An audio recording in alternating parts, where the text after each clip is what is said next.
मृत्यु के बाद आत्मा का सफर ऐसा होता है, जाने कितनी होती है रफ्तार। जीवन का अंतिम सत्य मृत्यु है।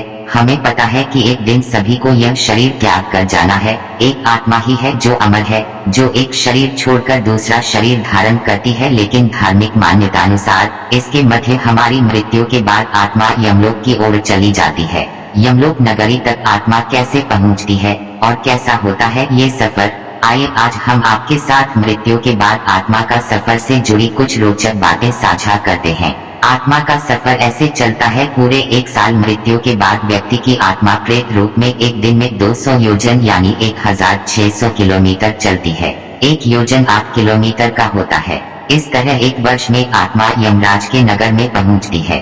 बैतरणी नदी को छोड़कर यमलोक का मार्ग 86,000 योजन है।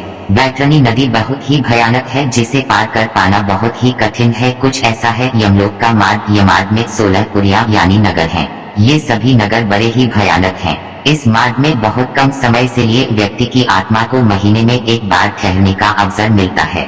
यहाँ आत्मा अपने पूर्वजन्म के कर्मों और परिवार के लोगों को याद करके दुखी होता रहता है।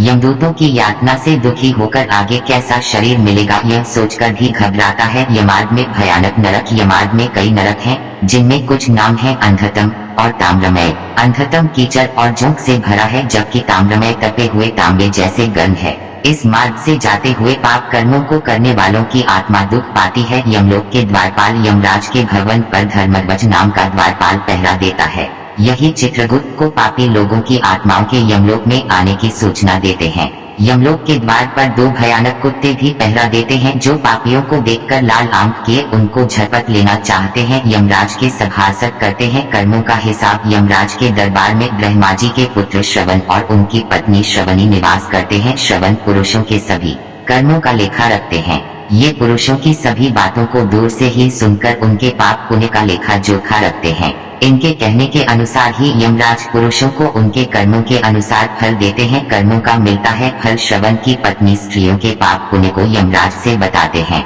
इनकी बातों और सलाह के आधार पर यमराज महिलाओं को उनके कर्मों का फल प्रदान करते हैं। सूर्य, चंद्र, जल, आकाश, मन, दिन रात और धर्म मनुष्य के कर्मों को जानते हैं। यमराज व्यक्ति के कर्मों का हिसाब करते समय इन्हें भी गवाही के लिए बुलाते हैं। मिलता है नया शरीर। कई ऋषि और अश्वमेध यज्ञ के फल से उत्तम लोक में गए राजागण भी यमराज के दरबार में सलाहकार होते हैं।